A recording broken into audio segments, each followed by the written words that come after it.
Hello दोस्तों, कैसे हो आप सब लोग। उम्मीद करता हूँ कि आप सब लोग ठीक होंगे। और दोस्तों, यूट्यूब पे काफ़ी डिस्कशन चल रहा है, क्या जो डीसी टू एसी कन्वर्टर है, क्या उसको हम घर पर एक नॉर्मल या एक सोलर इन्वर्टर को रिप्लेस करके क्या उसको हम एक इन्वर्टर की जगह इस्तेमाल कर सकते हैं या नहीं कर सकते। दोस्तों, मैं पहले भी आपको बता चुका हूँ, जो भी देखो टेक्निकल पर्सन होगा जिससे थोड़ी बहुत नॉलेज होगी वो तो मेरी बात समझ गया होगा, मैंने पहले भी वीडियो में बताया है। और जो लोग कमेंट करने के लिए आए हैं तो दोस्तों उनका कुछ नहीं हो सकता, वो कमेंट करेंगे, उनको कुछ उसका पता भी नहीं क्या उनके उनके लिए क्या ट्रांसफार्मर लेस, क्या ट्रांसफार्मर वाला, या फिर क्या डीसी टू एसी कन्वर्टर, उनको कोई फर्क नहीं पड़ता। ठीक है।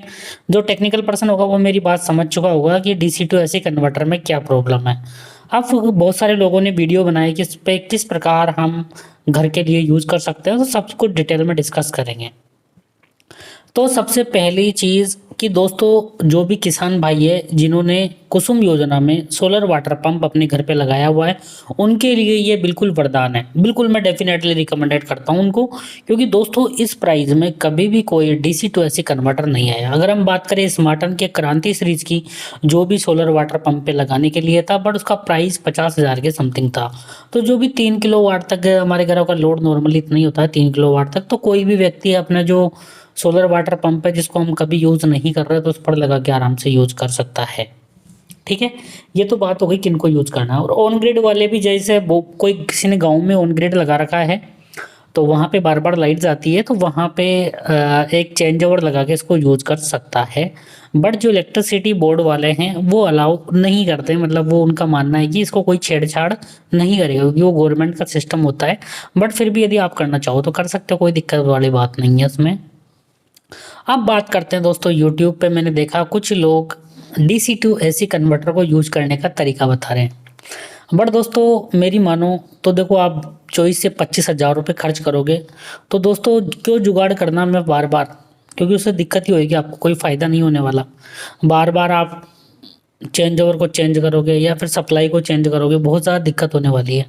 तो मेरे हिसाब से आपको एक ऐसा इन्वर्टर, एक ऐसा हाइब्रिड इन्वर्टर लेना चाहिए जिसमें बैटरी भी सपोर्टेड हो, डायरेक्ट लोड भी चलाना पॉसिबल हो, और ऑन ग्रिड वाला सोलर सिस्टम भी उस पर काम कर सके। ये तीनों फंक्शन वाले इन्वर्टर जल्दी आने वाले हैं। चलो हम बात कर लेते हैं अब किस प्रकार हम डीसी टू एसी कन्वर्टर को घर के लिए यूज़ कर सकते हैं। अब देखिए, कुछ लोगों ने वीडियो बनाए कि हम क्या कर सकते हैं, जो डीसी टू एसी कन्वर्टर है, अब उसमें एसी इनपुट तो होता नहीं है दोस्तों। मैं केवल जो डीसी टू एसी कन्वर्टर है जिसमें मेंस का कनेक्शन नहीं है उसकी बात कर रहा हूँ। दूसरे वाले के बारे में भी कंपनी ने ज़्यादा डिटेल बताई नहीं है, तो वो जब भी डिटेल आएगी तो उसको भी हम एक्सप्लेन करेंगे। तो अगर मान लो हमने एसी वोल्टेज इसके अंदर नहीं दे रखा है, ठीक है, डीसी टू एसी कन्वर्टर के अंदर, अब वहाँ पे कुछ व्यक्तियों ने बताया कि आप जो डीसी टू एसी कन्वर्टर से 220 वोल्ट आउटपुट में सप्लाई मिल रही है उसको एक आप नॉर्मल इन्वर्टर को दे दो। ठीक है दोस्तों, हमने दे दिया। अब यहाँ पे क्या होगा, देखो, जो डीसी टू एसी कन्वर्टर थी उसकी मेन प्रॉब्लम क्या थी कि जब भी सुबह के टाइम और शाम के टाइम वो कांस्टेंट लोड नहीं चला सकते, वोल्टेज भी कांस्टेंट नहीं मिलेगा, वो सोलर की वोल्टेज पर डिपेंड करेगा। साथ ही जब भी सर्दी या बरसात का मौसम होगा, जब भी बार बार धूप जाएगी तो आपका इन्वर्टर बंद हो जाएगा, है ना, सर्दी और बरसात के मौसम में, क्योंकि जब भी सूरज नहीं होगा तो उस टाइम एनर्जी नहीं जनरेट होगी, तो जो उसमें कोई भी बैक में सपोर्ट नहीं है, ना तो ग्रिड का सपोर्ट है ना बैटरी का सपोर्ट है, तो आपका इन्वर्टर डेफिनेटली बंद हो जाएगा।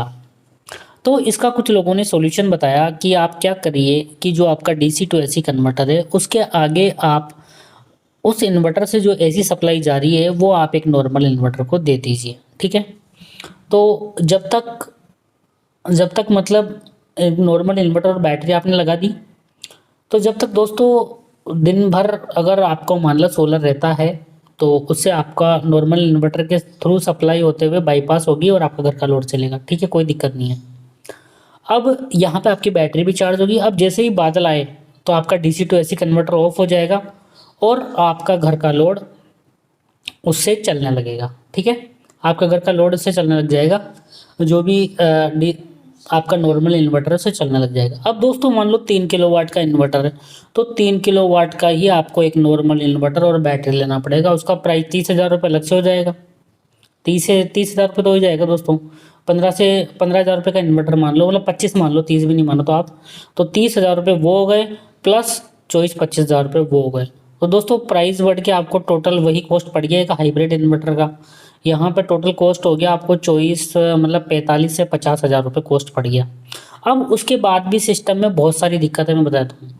अब दोस्तों मान लो दिन में, तो मान लो कि जब भी बादल आए, आपका डीसी टू एसी कन्वर्टर बंद हुआ, और जो आपका नॉर्मल इन्वर्टर उसको इस प्रकार सेंस हुआ कि लाइट चली गई है, तो वो ऑन हो जाएगा और आपके घर का लोड चलाएगा।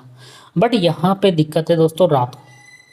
जैसे ही रात हुई, अब आपका जो डीसी टू एसी कन्वर्टर है वो परमानेंट ऑफ हो गया। अब आपका नॉर्मल इन्वर्टर सारी रात उससे ही लोड चलाता रहेगा। अब आपको क्या करना पड़ेगा कि जो पिन आपने नॉर्मल जो आपका डीसी टू एसी कन्वर्टर था उसके आउटपुट पे लगाया था, उसको निकाल के और मेंस पे लगाना होगा। तो दोस्तों ये आप दिन भर काम करोगे, अपना काम करोगे, या फिर ये पिनों को निकाल के लगाते ही रहोगे। तो दोस्तों मेरी एडवाइस है कि आप मत खरीदिए डीसी टू एसी कन्वर्टर। अब ये नॉर्मल वाला दूसरे वाले की वर्किंग नहीं बताई है। अगर उसमें वास्तव में ग्रिड का सपोर्ट रहता है सोलर के साथ साथ, तो वास्तव में मतलब दोनों मिलके लोड चलाते हैं तो काफ़ी अच्छा होगा, फिर हम ले सकते हैं। बट अभी ये केवल जो कुसुम योजना में सोलर वाटर पंप जिन लोगों ने भी लगाया उनके लिए, साथ ही अगर ऑन ग्रिड किसी ने गाँव में लगाया हुआ है जहाँ पे बहुत ज़्यादा लाइट जाती है तो वो भी लगा सकते हैं। थैंक यू सो मच दोस्तों, यही थी है कि आपको सही इन्फॉर्मेशन देने की। और जो व्यक्ति थोड़ा बहुत भी टेक्निकल समझता है वो मेरी बातों को समझ चुका होगा, और बाकी लोग तो जो कमेंट करने आए हैं उनका तो कुछ कर नहीं सकते। उनको कोई मतलब नहीं है कौन सा इन्वर्टर है, क्या टेक्नोलॉजी है, बस उनको कमेंट करना तो करेंगे। ठीक है दोस्तों, इस प्रकार आप लोग सपोर्ट बनाए रखना। काफ़ी अच्छा लगा मुझे, बहुत सारे टेक्निकल पर्सन ने काफ़ी अच्छे अपने व्यू रखे पिछले वाले वीडियो पर भी, और मुझे कोई भी जवाब देने की किसी भी व्यक्ति को ज़रूरत नहीं पड़ी। जो टेक्निकल पर्सन थे उन्होंने ही उनको जवाब दे दिया, जो लोग फालतू कमेंट कर रहे थे। तो थैंक यू सो मच।